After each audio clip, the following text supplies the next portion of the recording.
Naramdaman mo na ba ang biglaang malamig na simoy ng hangin sa gabi na para bang may isang taong iniisip ka?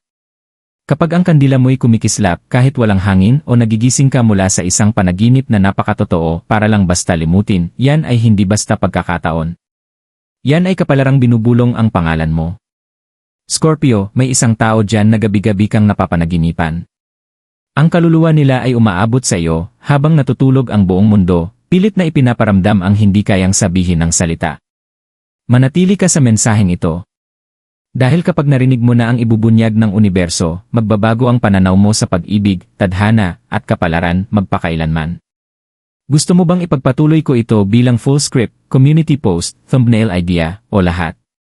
Scorpio, matagal nang sinusubukang abutin ka ng universo. Napansin mo ba kamakailan kung paanong tila mas mabigat ang gabi, mas tahimik ang paligid, at mas magulo ang tibok ng puso mo kaysa dati? Hindi ito aksidente, ito ay mga pahiwatig, mga sagradong senyales na may isang kaluluwang tumatawag sa iyo.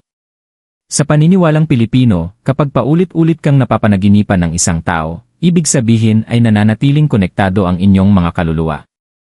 Kahit pa may layo o panahon na namagitan sa inyo, patuloy na hinahanap ng enerhiya nila ang daan pabalik sa iyo, sa panaginip lamang, kung saan hindi kailanman maitatago ang katotohanan.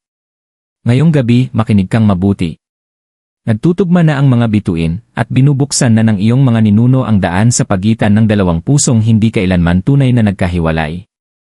Ang mensaheng ito ay nagdadala ng katotohanang matagal mo nang hinihintay, tungkol sa pag-ibig, tadhana, at sa kapangyarihang nananatili sa mga panaginip ng taong hindi ka kailanman nakakalimot. Gusto mo bang isama ko ito sa full-length YouTube script, o may gusto kang idagdag pa? Scorpio Reading, Filipino Translation, Emotional, Mystical, and Soul Deep. Magsisimula na ang pagbasa. Scorpio, ipikit mo muna ang iyong mga mata at huminga ng dahan-dahan. Damhin ang paggalaw ng hangin sa dibdib mo at hayaan mong lumambot ang iyong mga balikat. Habang humihina ka palabas, isipin mong unti-unting natutunaw ang bigat ng mga tanong na wala pang kasagutan. Sa katahimikang ito, manipis ang belo ng mundong espiritual. Dito nagsisimula ang pagsasalita ng katotohanan. Nararamdaman ko ang isang kaluluwang hindi ka makalimutan kahit sa kanyang pagtulog. Gabi-gabi, kapag ang mundo'y tahimik na, bumabalik ang kanyang espiritu sa lugar kung saan nananatili ang enerhiya mo. Ang kanyang mga panaginip ay hindi imahinasyon, kundi alaala, ang kalsadang minsan niyong nilakaran, ang tawanan sa ilalim ng ulan, ang amoy ng kape sa umaga. Hindi ito basta mga larawan, ito ay mga alingawngaw. At ang alingawngaw ay laging bumabalik sa mga lugar na minsang naging tahanan ng tunog. Ang unang enerhiya na nararamdaman ko ay damuon, malamlam, pilak, puno ng misteryo. Ipinapahiwatig nito na may mga damdaming pilit itinatago pero ngayon ay gumigising na. Sinubukan ng taong ito na kalimutan ka, sabihin tapos na kailangan niyang magpatuloy at magpakatatag. Ngunit ang kaluluwa ay totoo, at ang kaluluwa ay hindi kailanman nagsisinungaling. Sa gabi, umaahon ang katotohanan mula sa katahimikan at binubulong ang pangalan mo. Ang ikalawang enerhiya ay ang Six of Cups, mga alaala ng kabataan, lambing, at tamis ng kung anong totoo. Sa panaginip nila, ikaw pa rin ang tahanan. Nais nilang humingi ng tawad, sabihin ang mga salitang hindi nila naibulalas noon. May pagsisisi dito, Scorpio, hindi maingay pero malalim. Pagsisisi sa panahong nasayang. Pagsisisi sa kayabangan na humadlang sa pag-ibig. At pagkatapos, naramdaman ko ang The Star, patnubay, pag-asa, at isang banayad na pangako mula sa universo. Hindi lang nanonood ang iyong mga ninuno, sila ay kumikilos. Naglalagay sila ng mga palatandaan sa landas mo. Isang paru-parong dumapo sa bintana mo pagkatapos ng takip silim, isang kandilang kumikislap kahit walang hangin, isang kantang biglang tumutugtog habang tahimik kang nag-iisip. Sa paniniwalang Pilipino, ito'y tinatawag na pahiwatig, mga banayad na pagpapatunay na may ginagalaw ang mundo ng espiritu para sa iyo. Ang taong ito ay abala tuwing araw, nagtatrabaho, tumatawa, kumikilos na parang normal. Pero sa gabi, humihina ang kanyang mga depensa. Naalala ng puso. Bumubukas ang panaginip. At nandoon ka, nakatayo sa pintuan, o nakaupo sa tabi ng bintana, o ngumingiti katulad ng dati. Pagising nila, may sikip sa dibdib at pangalan mong binubulong. Pangalan mo. Nararamdaman ko rin ang dahilan ng pagkakalayo. Para sa ilan, ito ay dahil sa timing, may isa sa inyo na kailangang maghilom muna bago bumalik ang isa. Para sa iba, ito'y takot magmahal at mawalan ng kontrol. At sa ilang pagkakataon, may ikatlong salik, isang mainggitin na tinig, isang mabigat na responsibilidad, o isang pangakong ayaw nilang suwayin. Ano man ang naging dahilan, hindi winakasan ng tadhana ang kwento. Pansamantala lang itong pinahinto, hanggang sa parehong puso ay handa ng makinig muli. Scorpio, hindi mo lang iniisip ang paghila, totoo ito. Ang kaluluwa mo ay parang parola sa dilim, at ang kanilang espiritu ay paulit-ulit na lumiligid, hinahanap ang liwanag mo. Malapit na ang sandaling malinaw, isang hindi inaasahang mensahe, isang panaginip na parang totoo, o isang senyales na hindi mo kayang baliwalain. Kapag dumating ito, hindi mo mararamdaman ang pagkalito. Ang mararamdaman mo ay kapayapaan. Dahil ang universo ay hindi kailanman nagmamadali, ito'y naghahanda. Manatiling bukas pero manatiling nakaapak sa lupa. Ang pag-ibig na babalik ngayon ay hindi na ang pag-ibig na umalis. Ito'y mas mapagpakumbaba, mas banayad, mas matapang. Dumating ito na may leksyon na natutunan at pusong handa ng makinig. At sa katahimikan ng gabi, kapag muli mong naramdaman ang mahina, ngunit matatag na paghila ibulong mo sa dilim. Naririnig kita. Mararamdaman ito ng kaluluwang nananaginip sa iyo, parang isang ilaw na muling sumindi sa kabilang dulo ng karagatan. Handa na ito bilang YouTube script. Gusto mo ba ng kasunod na mga elemento gaya ng description, thumbnail text, community post, at pinned comment? Sabihin mo lang at gagawin ko agad. Scorpio Emotional Revelation, Filipino Translation, Mystical, Soulful, Healing. Paglalantad ng damdamin.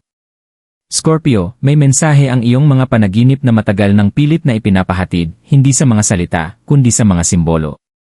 Napansin mo ba kung paanong palagi kang malapit sa tubig sa kanilang panaginip? Isang baybayin sa dapit hapon, ulan sa bintana, o isang baso ng tubig sa tabi ng kama. Ang tubig ay may dalang alaala. May dalang pagsisisi. Sa lihim na wika ng kaluluwa, ang tubig ay tulay sa pagitan ng mga salitang nasabi at mga salitang naiwan. Sinusubukan nilang tawirin ang tulay na yon, kahit hindi pa nila alam kung paano magsalita kapag sila'y gising na. Nakikita ko ang isang pintuang hindi kailanman tuluyang nagsara. Sa panaginip nila, ito ay dahan-dahang bumubukas at naroon ka, payapa, hindi galit, tahimik lang. Ang presensya mo ang nagpapababa sa kanilang depensa. Gusto nilang ipagtapat, hindi lang na-miss ka nila kundi na ngayon lang nila tunay na nauunawaan kung bakit ka lumayo o bakit kayo tuluyang nagkahiwalay. Matagal na nilang itinago ang pagsisisi sa ilalim ng kayabangan, parang kabibe na bumabalot sa sakit. Ngunit kahit ang kabibe ay pumuputok sa ilalim ng presyon. At ang presyon ng katotohanan ay banayad pero tuloy-tuloy. Hindi na kayang itago ng kanilang kaluluwa ang hindi kayang aminin ng puso, minahal ka nila, sa paraang hindi nila marunong igalang noon. May eksenang paulit-ulit, isang mesa na may 2 tasa, ngunit isa lamang ang mainit. Sa simbolismo ng mga Pilipino, ang mainit na tasa ay pusong bukas pa rin. Ang malamig na tasa ay ang kanilang takot, takot na naka-move on ka na, takot na huli na ang lahat, takot na hindi na sila karapat-dapat sa pangalawang pagkakataon. Ngunit ang mainit na tasa ay hindi lumalamig. Ito'y nananatiling may init, parang panalangin tahimik mong pinanatili sa puso mo. Scorpio, mas malakas ka kaysa sa akala mo, malakas sa paraang banayad ang mga tunay na malalakas, malakas gaya ng pananampalatayang hindi kailangang sumigaw para marinig. Nararamdaman ko ang enerhiya ng Three of Swords na unti-unting naghihilom tungo sa temperance. Ang sakit ay dumaan sa panahon at natutong maging balanse. Ang dating masakit na pagputol ay naging malumanay na pagkaunawa. Hindi ka hinihiling kalimutan. Inaanyayahan kang bigyang kahulugan muli. Na ang iyong mga luha ay hindi na sayang, pinatubo nito ang self-respect, kaliwanagan, at panata sa kapayapaan. Ito ang dahilan kung bakit bumabalik ang mga panaginip ngayon. Ang universo ay hindi muling bumubukas ng pinto sa nakaraan, ito ay nagbubukas ng bintana tungo sa mas matalinong kinabukasan. At minsan, may pamilyar na mukha sa kabila, binago ng panahon. Makinig ka, sa araw-araw nilang buhay, nagkukunwari silang ayos lang sila. Pero kahit maliliit na bagay ay nakakagulo sa kanila. Amoy ng shampoo sa bus. Kantang biglang tumugtog sa oras ng alauna. Pangalan mo sa usapan ng 2 estranghero. Bago pa mag-react ang isip nila, kumikirot na ang puso. Napapaikli ang hininga. Napapatitig sa cellphone pero ibinababa rin ito. Sinasabi nila sa sarili, wala yon. Ngunit ang gabi ay tapat.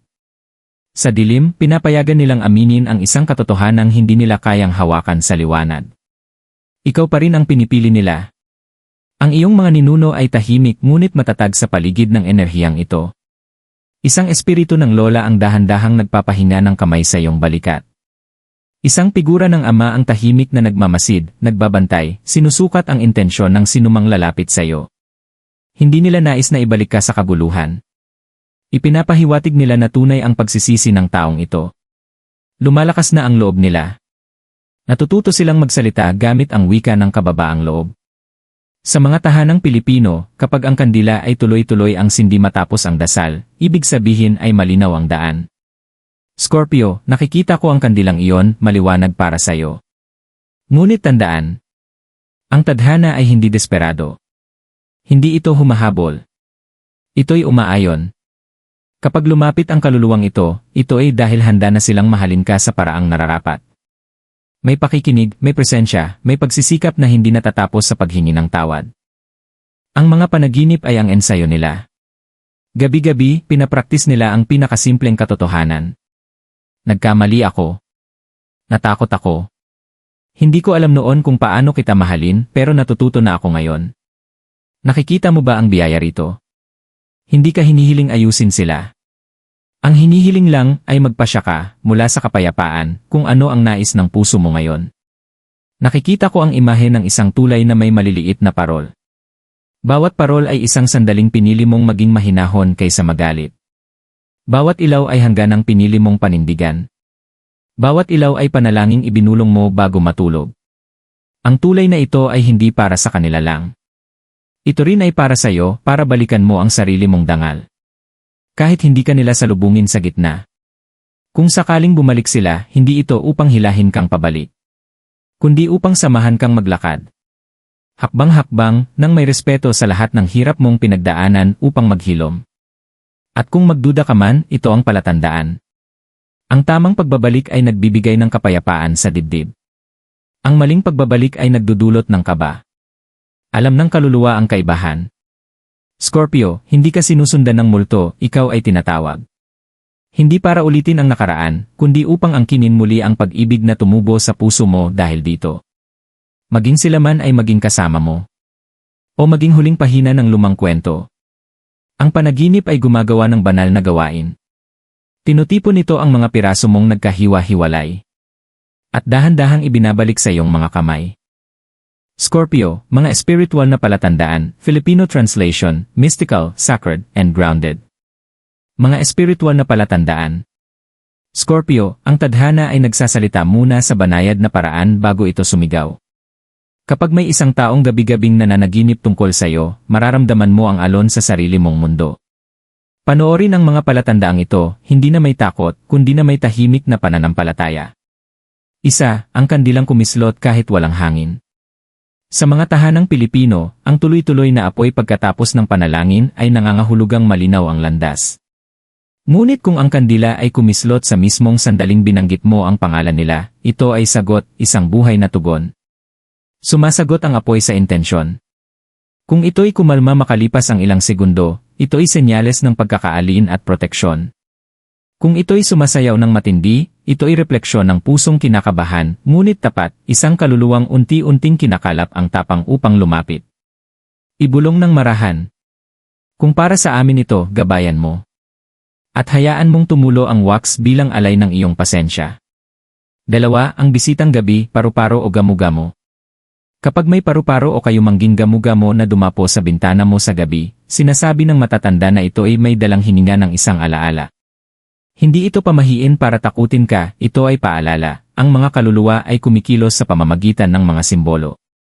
Kung makita mo ito matapos mong maisip ang taong iyon, o matapos mong magising mula sa isang panaginip, ipatong ang kamay sa iyong puso at sabihin, "Salamat." Ang pasasalamat ay nagpapalinaw sa mga espiritual na signal.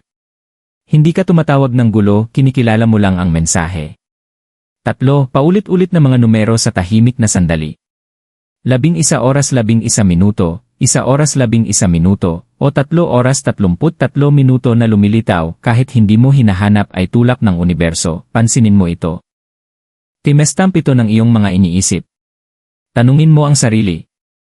Ano ang iniisip ko ngayon? Kung pangalan nila ang nasa isip mo, ibig sabihin ay nakasync na ang iyong intuisyon sa pananabik nila. Isulat ito sa isang maliit na notebook sa tabi ng kama, ang petsa, oras, naramdaman mo, at anumang imahe sa panaginip mo. Lalantad ang mga pattern kapag pinarangalan sa papel. 4. Ang pamilyar na amoy sa isang walang lamang silid. Isang biglaang halimuyak ng kape, shampoo, o pabango sa isang lugar na hindi dapat amoyan, ito ay klasikong pahiwatig. Ang amoy ay pinakamabilis na daan pabalik sa alaala. Kapag ito'y dumating habang nagdadasal ka o habang tahimik kang nag-aayos, ituring itong kumpirmasyon. Ang ugnayan ay buhay pa sa antas ng kaluluwa. Ngumiti. Huwag habulin. Hayaan mo lang itong dumaan gaya ng mainit na simoy ng hangin sa bukas na bintana. 5. Pangalan na kusang lumilitaw. Binuksan mo ang isang libro sa random na pahina at naroon ang pangalan nila. Isang eksena sa niyo ang biglang tila kwento ninyo. Isang ringtone ng estranghero ang tumutugtog ng kanta nyo. Coincidence? Marahil. Pero kapag sunod-sunod ang coincidences, tinatawag natin itong guidance. Simple lang ang patakaran. Kung nagdudulot ito ng kapayapaan sa dibdib mo, tanggapin ito bilang senyales. Kung kaba ang dulot, bitawan ito ng may malalim na paghinga. Ang tamang senyales ay hindi kinakalampag ang puso, ito'y pinagpapala ito. 6. Mga panaginip na nagpapatuloy ng usapan. Maaaring magsimula na ring sumagot ang sarili mong mga panaginip. Baka nasa isang tulay ka nagawa sa malambot na liwanag. Baka hawak mo ang 2 tasa, isang mainit, isang malamig. Kapag nagising kang payapa, ibig sabihin ay handa na ang iyong kaluluwa tumanggap ng kaliwanagan. Bago matulog, maglagay ng basong tubig sa tabi ng kama, panglinis at ibulong.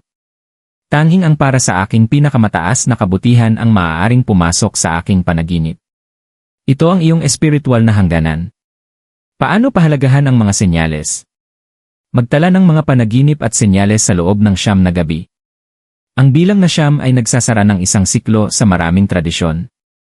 Magsindi ng puting kandila tuwing Linggo o Lunes para sa kagalingan at enerhiya ng buwan. Maglagay ng dahon ng laurel sa ilalim ng iyong unan at isulat ang salitang kapayapaan. Ang layunin ay hindi ang pilitin ang pagbabalikan, kundi anyayahan ang tamang panahon. Tandaan, Scorpio. Ang mga senyales ay hindi tanikala, sila ay mga parol. Hindi nila ikaw ibinabalik sa nakaraan, sila ang ilaw sa bawat banayad na hakbang sa hinaharap mo.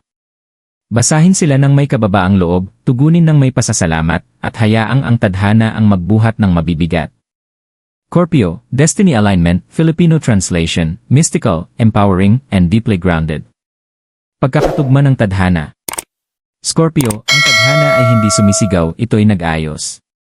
Kapag may kaluluwang paulit-ulit na nananaginip tungkol sa'yo, nagsisimulang gumalaw ang universo sa hindi nakikitang mundo, tahimik nitong inaayos ang mga timeline, pinapalambot ang mga puso, at binubuksan ang mga landas na dati tila sarado.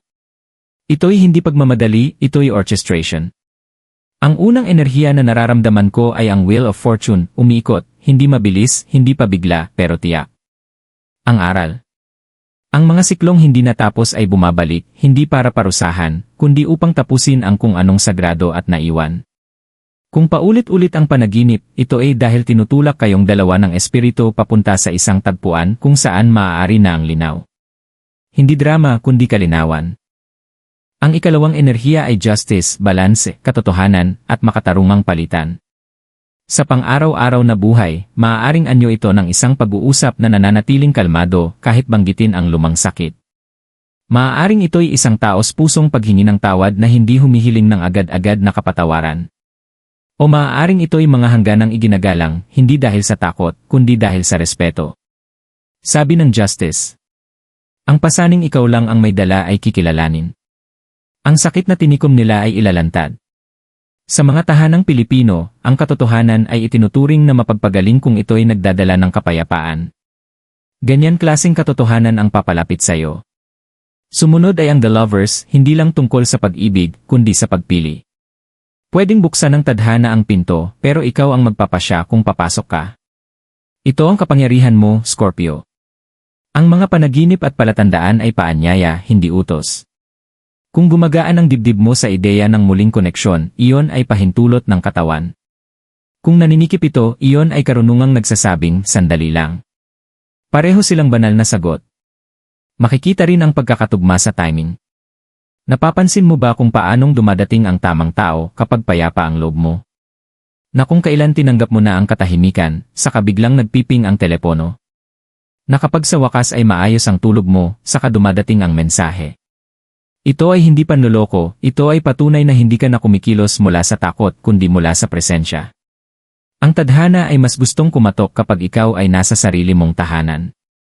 Minsan, mararamdaman mong may lambing habang ginagawa mo ang mga simpleng bagay, naghuhugas ng pinggan, nagdidilig ng halaman, nagtutupi ng labada. Tapos biglang papasok ang isang banayad na kaisipan. Paano kung ang pag-ibig ngayon ay pwedeng maging simple na lang? Iyan ang mas mataas mong sarili na nagsasalita. Ipinapaalala nito na tapos ka na sa mahihirap na aral. Hangganan, respeto sa sarili, pasensya, panalangin. Hindi ka na ang dating ikaw na nagtitiis sa kalituhan. Ikaw na ngayon ang humihila ng kalinawan. Para sa ilang Scorpio, ang alignment ay magdadala ng muling pagkikita, dalawang taong nagkita na may panibagong paningin. Para sa iba, ito ay pagpapakawala, isang huling panaginip na nagsasara ng bilog, pinagpapala ang nakaraan at binubuksan ang puwang para sa bago. Pareho silang tagumpay. Pareho silang katuparan ng hiling ng kaluluwa. Na maging totoo sa pag-ibig nang hindi nilalabag ang sarili.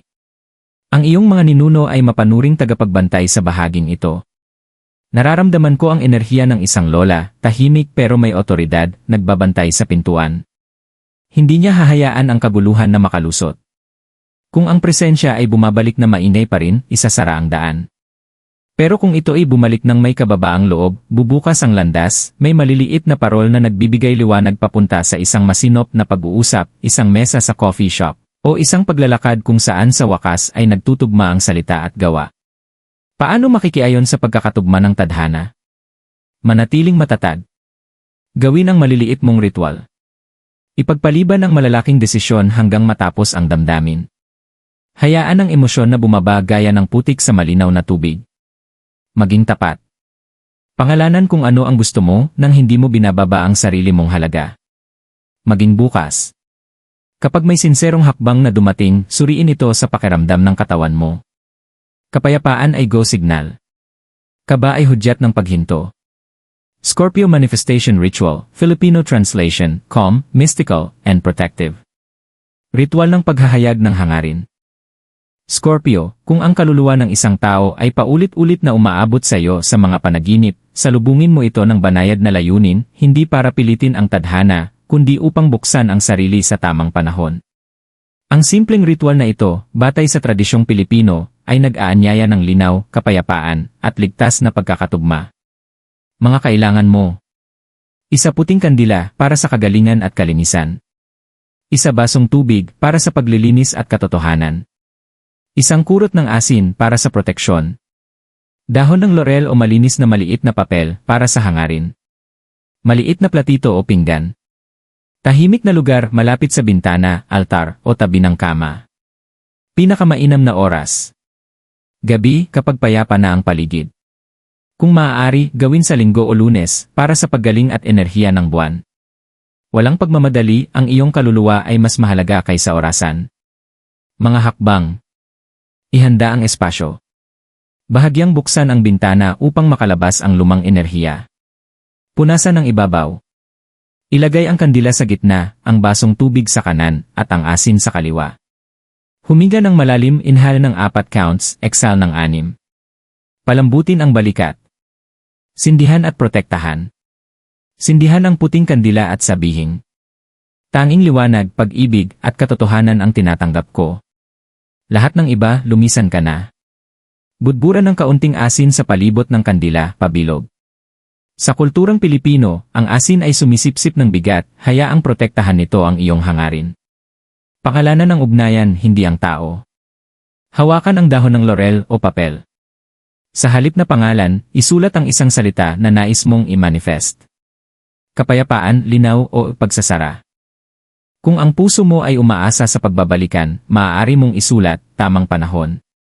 Panatilihing malinis ang ritual, nakatuon sa pinakamataas na kabutihan, hindi sa kontrol. Tubig para sa paglilinis. Hawakan ang basong tubig gamit ang parehong kamay at bulongin. Kung ang koneksyon na ito ay mabuti para sa aking kaluluwa, hayaang dumaloy ito ng may biyaya. Kung hindi, hayaang ito'y malumanay na kumawala. Uminom ng isang maliit na lagok upang tanggapin ang kaliwanagan. Ibalik ang baso sa lugar nito. Sabihin ang iyong katotohanan. Habang nakatingin sa apoy, bigkasin. Mga ninunong nagmamahal sa akin, gabayan niyo ang puso ko. Kung ang kanilang panaginip ay para sa akin, hayaang ang senyales ay maging payapa at banayad.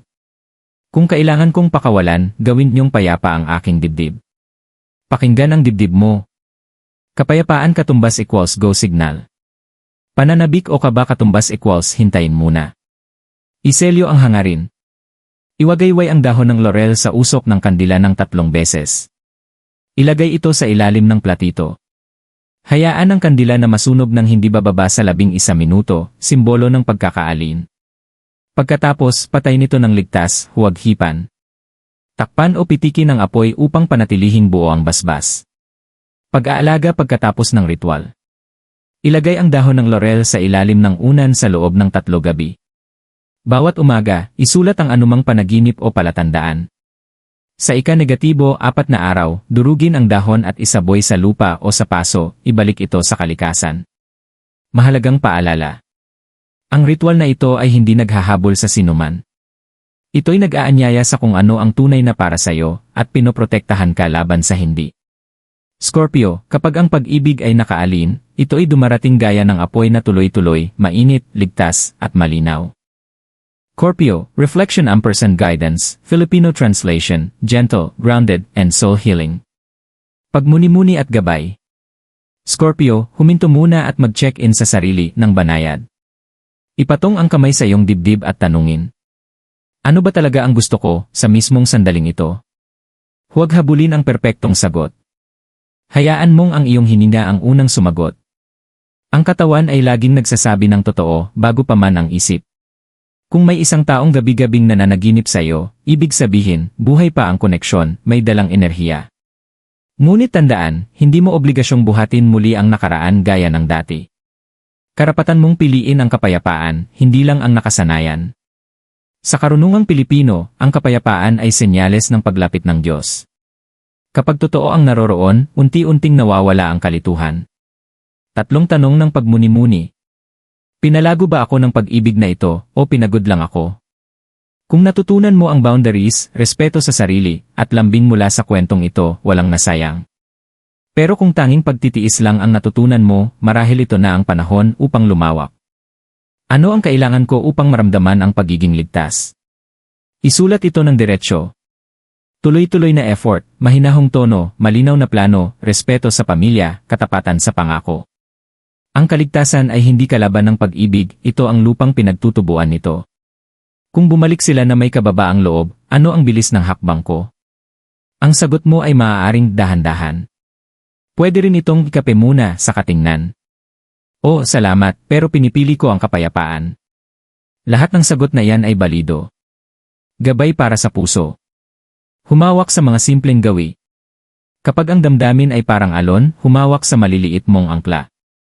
Panalangin sa umaga, maikling lakad, pagdidilig ng halaman, pag-aayos ng kwarto. Ang ordinaryong kilos ay nagpapatatag ng kaluluwa habang inaayos ng tadhana ang mas malalaking piraso. Magsalita ng mahinahon sa sarili.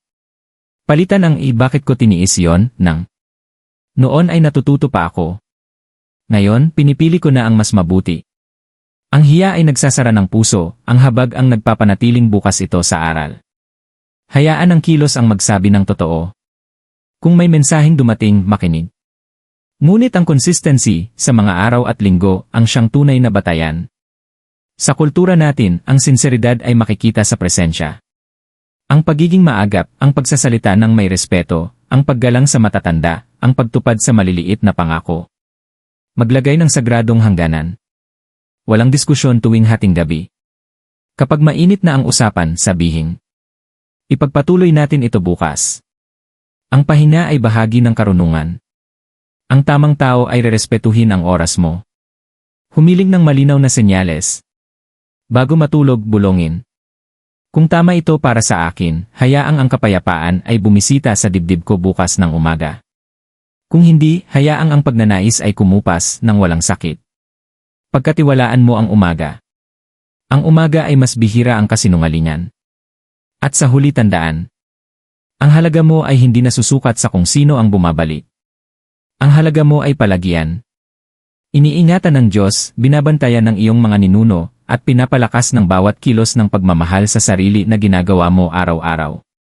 Kung ang koneksyon na ito ay mauwi man sa muling pagsasama o sa isang banal na pamamaalam, piliin mo ang landas kung saan maluwag ang paghinga mo at buhay ang iyong pananampalataya.